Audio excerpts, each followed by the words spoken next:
Olá pessoal, nós vamos dar início aqui à nossa videoaula, falar sobre a República Velha, né?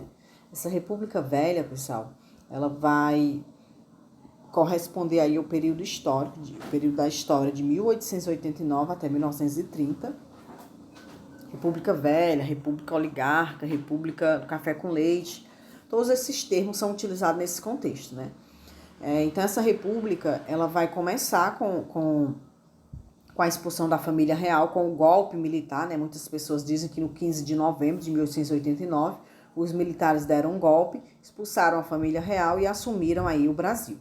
E vai terminar em 1930, quando Getúlio Vargas assume a cadeira presidencial. Então nós vamos ver hoje algumas características dessa república, né?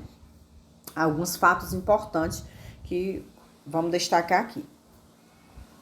Então, nós vamos ter aí a queda da monarquia, né? A queda da monarquia nós estudamos em aulas anteriores, que ela é pautada em 3 questões, né? Questão religiosa, quando Dom Pedro II se dispôs aí com a igreja. A questão militar, quando os militares retornaram aí da Guerra do Paraguai, almejando participação em cargos públicos e, de uma certa forma, ter uma melhoria no exército.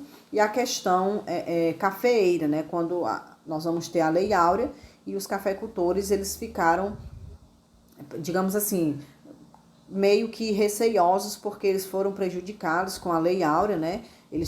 Os negros foram libertos e eles não foram recompensados pelo governo, né? Então nós vamos ter aí essas 3 questões que eram justamente os 3 pontos, as 3 classes sociais, o tripé que sustentavam aí o Império no Brasil, o governo do Dom Pedro II, né? E aí nós vamos ter a República Velha, pessoal. Proclamada a República, nós vamos ter os militares assumindo aí o controle do Brasil. É tanto que durante os primeiros 4 anos da República, é conhecido na história como a República da Espada, que é justamente o período que os governantes são do Exército, que é Marechal Deodoro da Fonseca e Marechal Floriano Peixoto, né? E também nós vamos ter aí as oligarquias agrárias que vão disputar o poder, ou seja, quando nós vamos finalizar aí a República da Espada, começa a República Oligarca, os grandes cafeicultores. Na cidade, as camadas médias e a burguesia industrial, que estava surgindo naquela época, né? Eles também queriam participar da vida política.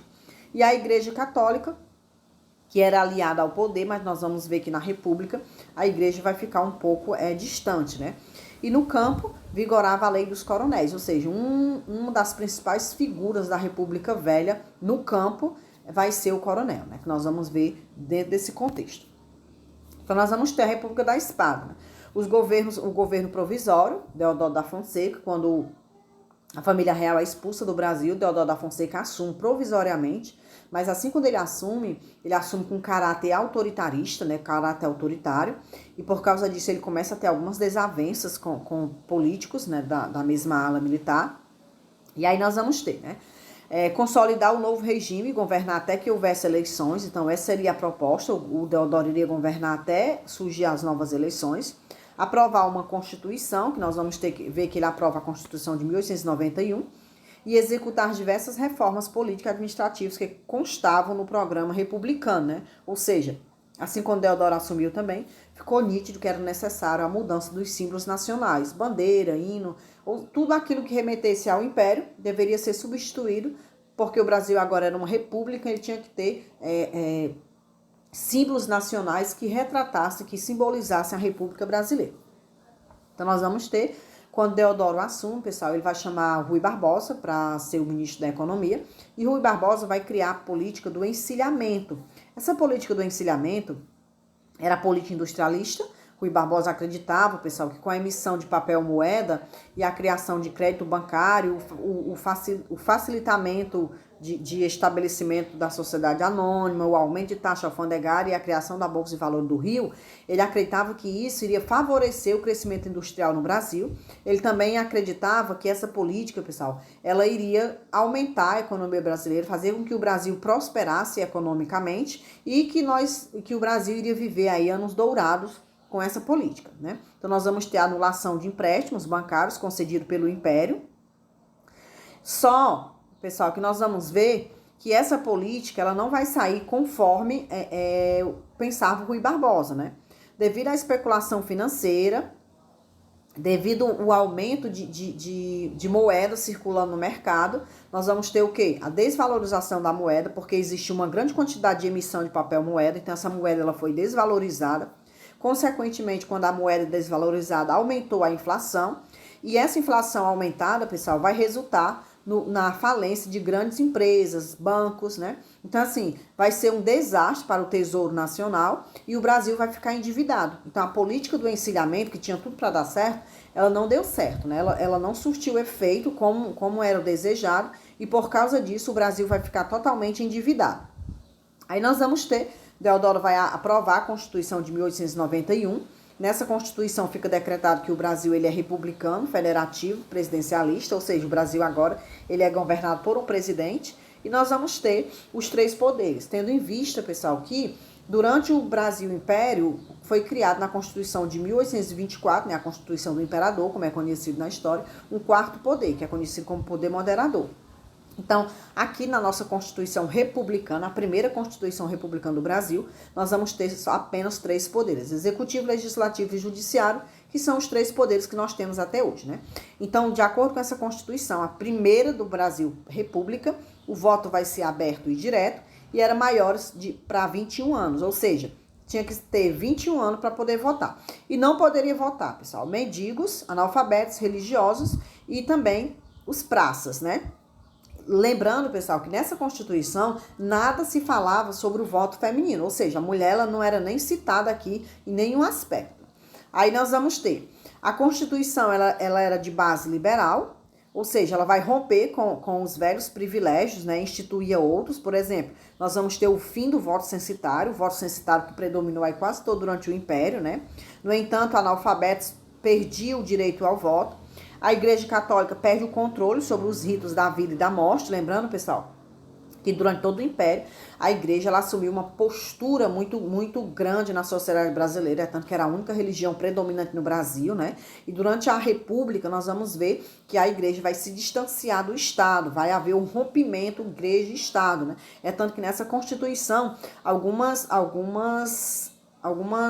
digamos assim, algumas ações que eram realizadas pela Igreja, elas deixam de ser e passam a ser realizadas pelo Estado. Por exemplo, a Igreja ela era a única responsável pelo casamento, né? Não existia o casamento civil. Então, quando nós vamos dar início à República, vai ser instituído o casamento civil. Então, a Igreja já começa a se distanciar aí, porque até hoje, vocês sabem, nós temos o casamento religioso e o casamento civil. Então, o casamento civil é realizado pelo cartório, o órgão do governo, né? Então, também, a Igreja, quando diz assim, a Igreja era responsável pela morte. Quando uma pessoa morria, o domínio do cemitério, da documentação da morte, essas coisas, era realizado pela Igreja. Então, nós sabemos que hoje é realizado pelo Estado. A pessoa morre, ela tem que ter o atestado de óbito, e esse atestado de óbito também é emitido por um órgão do Estado, né? Então, se vocês observarem, meio que a Igreja ela vai se distanciando cada vez mais do Estado, né? Igreja é uma instituição religiosa, o Estado assume um papel mais distante da Igreja. Aí nós vamos ter a República Positivista, né? Vocês sabem que o lema da bandeira do Brasil, Ordem e Progresso, é um lema positivista, né? O amor por princípio, a ordem por base e o progresso por fim. Em geral, pessoal, alguns militares, eles eram, digamos assim, simpatizantes do movimento positivista de Augusto Comte. E um dos seus braços de atuação era o apostolado positivista do Brasil, e a doutrina ajudou a dar um sentido, digamos assim, de corpo ao exército brasileiro. Então, nós vamos ter aqui um dos idealizadores da República, foi Benjamin Constant, né? Militar, engenheiro, professor da Escola Militar da Praia Vermelha e nas escolas politécnicas, normal e superior de guerra, fundador do Clube Militar, foi ministro da Guerra e depois ministro da Instrução Pública, pacifista, e criou a doutrina, né, criou a doutrina aí do soldado cidadão. Ou seja, Benjamin Constant, ele era um grande seguidor do positivista e ele idealizou, aí foi um dos idealizadores dessa república positivista, né? E aí nós vamos ter a sede aí da Igreja Positivista no Rio de Janeiro. E aí nós temos aqui o primeiro presidente do Brasil, conhecido como República da Espada. Nós temos a presidência de Deodoro da Fonseca. Como eu já disse, quando ele assumiu, ele começou a tomar medidas autoritárias, né? Censura e repressão, vai fechar o Congresso, né? Desgaste político, vai dividir os militares. E nós vamos ter, por causa disso, a primeira revolta da Armada, liderada por Custódio de Mello, ameaçou bombardear o Rio de Janeiro, caso ele não renunciasse. E houve toda uma pressão, né, em cima de Deodoro da Fonseca para que ele renunciasse, devido aos seus atos autoritários, também devido à divisão do Exército. E aí ele vai renunciar em 1891. Quando ele renuncia, pessoal, quem vai assumir é o Floriano Peixoto, né? Floriano Peixoto também, que era do Exército, fica conhecido na história como Marechal de Ferro, devido ao seu pulso firme, né, para as tomadas de decisões. Ele vai reabrir o Congresso Nacional e vai suspender o estado de sítio que tinha sido decretado por Deodoro da Fonseca.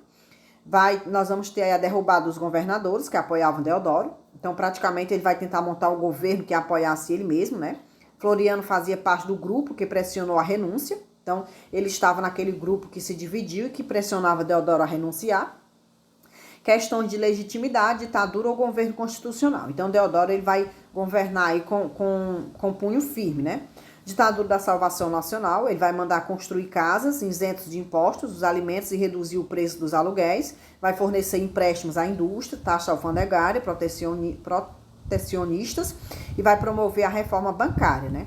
Então, também opositores desterrados para a Amazônia, Floriano era muito popular, mas muito o considerava ditador, pois assumia em desacordo com a Constituição. Com ele iniciava-se o culto a personagem político no Brasil. Então, assim, pessoal, por um lado, ele favoreceu a classe mais pobre, né, como vocês podem ver, construção de casas, isento de impostos, mas por outro, alguns líderes políticos, né, viu ele como um ditador. Então, também começa a haver uma desavença no governo de Floriano Peixoto e nós vamos ter aí a segunda revolta, né? Segunda revolta armada, generais exigem que Floriano cumpra a Constituição e que ele mande prendê-los, né?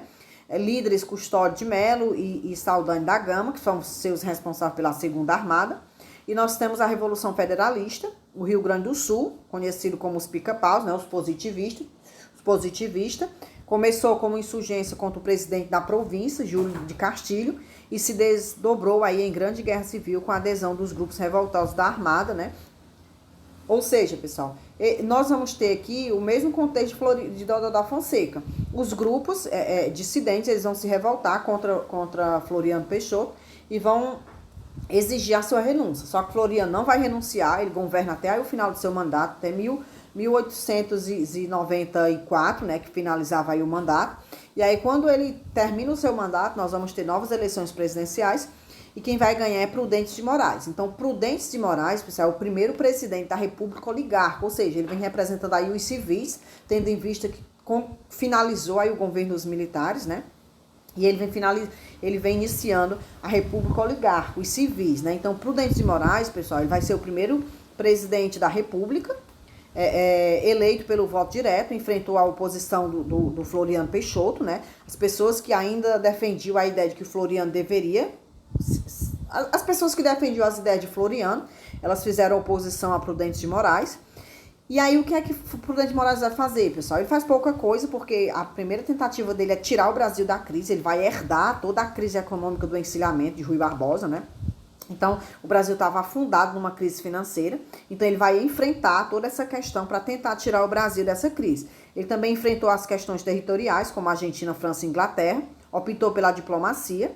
Nós vamos ter aí, restabeleceu relações diplomáticas com Portugal e assinou o Tratado de Amizade, Comércio e Navegação com o Japão. Então, assim, Prudentes de Moraes, ele tinha o intuito de tirar o Brasil da crise econômica. Era necessário que o Brasil saísse da crise econômica para que o Brasil pudesse respirar economicamente, né? Então, nós vamos ter aí o segundo presidente, conhecido como nós vamos ter aí, dentro desse contexto do governo de Prudentes Moraes, pessoal, a República do Café com Leite, também conhecida nesse mesmo contexto da República Velha. O que é essa política do café com leite, pessoal? O que é essa política do café com leite? É a relação, né, política e econômica que se estabelecia entre Minas Gerais e São Paulo, né?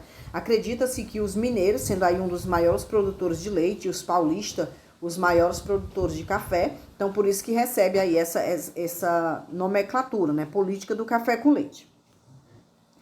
Nós vamos ver, pessoal, que durante esse contexto nós vamos ter vários conflitos sociais, mas nós vamos trabalhar em momentos diferentes. Nós temos os conflitos do campo, né, que é Canudos, Contestado e o Cangaço, e os conflitos da cidade, Revolta da Vacina, Revolta da Chibata e a crise operária. Mas nós vamos trabalhar em contextos diferentes, cada um deles. Aí nós vamos ter República do Café com Leite, né, o segundo governador, Campos Salles. o Estado a serviço do café. Nesse período do Campos Salles, pessoal, ele vai criar aí a política dos governadores. O que era essa política dos governadores, né? A política dos governadores, pessoal, criada por Campos Salles, é a situação política em que havia, digamos assim, uma troca, né, de favores entre a esfera municipal, estadual e federal. De acordo com o contexto histórico, o municipal, liderado aí pelos coronéis, arrecadava votos, vendia para o estadual vendia para o federal. Em troca, o federal enviava verbas para o estadual e o estadual enviava verbas para o municipal. Lembrando, pessoal, que esse municipal ele era controlado pelos coronéis. Existia digamos assim, um grande predomínio, né, do poder dos coronéis nas esferas municipais.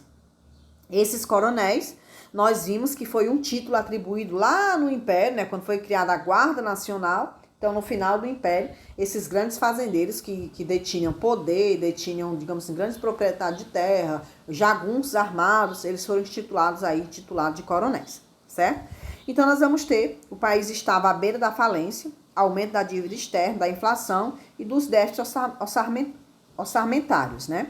Então, o que é que ele vai fazer?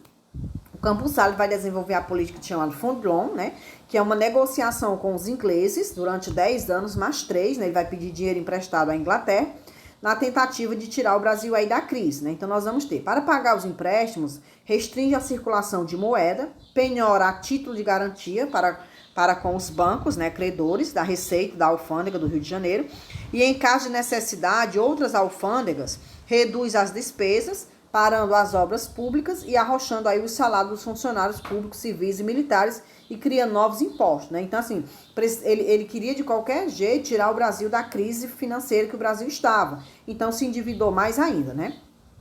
E aqui nós vamos ter a política dos governadores, que foi criada por Campos Salles, baseava-se no seguinte, já falei, o presidente apoiava os governadores e os governadores apoiavam seus aliados e, em troca, eles garantiam a eleição para o Congresso dos candidatos oficiais, né? Essa troca de favores funcionava graças à Comissão de Verificação de Poderes, que era conhecido como a degola, e o coronelismo. Nós vamos ver agora o que era aí essa degola, né? Então, nós vamos ter uma imagem, digamos assim, a cara da República Velha, que é o voto de cabresto, né? Era mecanismo fundamental para a perpetuação das oligarquias no poder. As pessoas votavam nos candidatos indicados pelos coronéis. Se não votasse, poderiam sofrer perseguições ou até morte, né? Porque essas pessoas, elas dependiam muito dos coronéis nesse período. Aí nós vamos ter a estrutura social desse sistema, patriarcalismo e o coronelismo, né? O homem tinha uma figura principal nesse contexto, ou seja, o homem exercia um papel fundamental. O controle da terra pelo coronel, chamado como curral eleitoral, perpetuação de famílias poderosas no poder. Por causa disso, existia uma grande fraude eleitoral, o clientelismo e a violência. Ou seja, pessoal, o coronel aqui ele tinha um poder muito grande, porque ele contava com uma grande quantidade de jagunços armados, e nas terras dos coronéis moravam muitas pessoas necessitadas. Então, essas pessoas dependiam muito do coronel. Por isso que elas se submetiam digamos assim, a obedecer o coronel, para que eles não viessem a sofrer punições.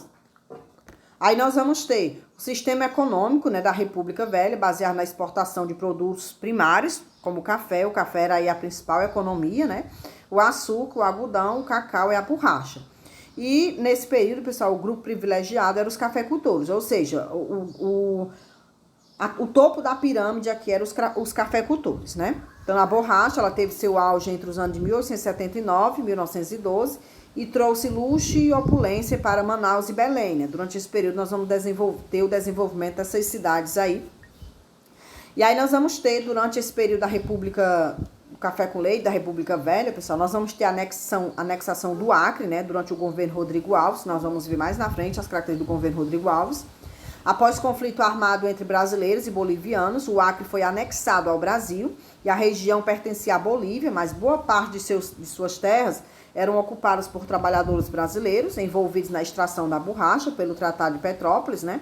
E o Brasil se compromete a pagar uma indenização de 2 milhões de libras esterlinas à Bolívia, e a Bolívia cedeu aí a região e também cedeu o território no Mato Grosso e construir a da ferrovia Madeira-Mamoré. Ou seja, então o Brasil vai pagar essa indenização para os bolivianos e, em contrapartida, ele vai anexar o território do Acre no Brasil, certo? E aqui nós vamos ter, pessoal, já finalizando aqui, o Convênio de Taubaté, que era a política de valorização do café, né? Ou seja, em 1906, o governo vai garantir o preço mínimo do café e, devido às crises que o café estava sofrendo nessa época, o governo vai comprar os excedentes e vai estocar esse café, na tentativa do preço do café melhorar. O governo iria vender esse café, né? Para que os fazendeiros não tivessem prejuízo. Então, o produto seria estocado para esperar a sua valorização e criar a caixa de conversão, né? Que mantém um câmbio de moeda a favor dos cafeicultores. Ou seja, o governo comprava dos cafeicultores, estocava na tentativa de que os cafeicultores não se prejudicassem, e quando o preço do café melhorasse, o governo iria vender esse café. Aí nós vamos ter, aqui já é uma charge, né, da revolta da vacina, que nós não vamos ver nesse contexto, nós vamos ver os movimentos em uma outra aula. E aqui nós temos mais um presidente, que é o Nilo Peçanha, que vai ser o primeiro o presidente fluminense a governar o Brasil, e ele vai assumir em virtude da morte de Afonso Pena, né? Só que esses presidentes, pessoal, Hermes da Fonseca, Nilo Peçanha, nós vamos ver em uma outra aula, certo? Essa nossa aula, ela só vai até aqui, o contexto mesmo na política de valorização do café do Convênio de Taubaté. Então, em outro contexto, nós vamos ver os demais presidentes que administraram o Brasil aí durante a República Velha, né? Lembrando que nesse período, a principal, digamos assim, influência nas esferas regionais, municipais, era o coronel, que nós ainda vamos ver as características dos coronéis.